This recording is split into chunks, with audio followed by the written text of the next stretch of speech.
ബദറിൻ കളത്തിൽ നബി തൻ പിറകിൽ അണിചേർന്നവരാം ബദരീങ്ങൾ. കരുത്തായി മാനിന്റെ തിളക്കും വീര്യം കൊണ്ട് കവചം പണിഞ്ഞോരാ ശുഹദാക്കൾ.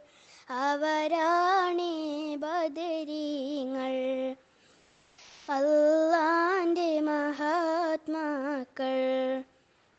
അവരാണേ ബദരീങ്ങൾ, അല്ലാന്റെ മഹാത്മാക്കൾ.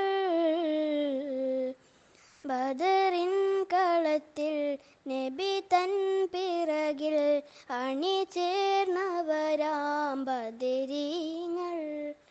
കരുത്തായി മാനിന്റെ തിളക്കും വീര്യം കൊണ്ട് കവചം പണി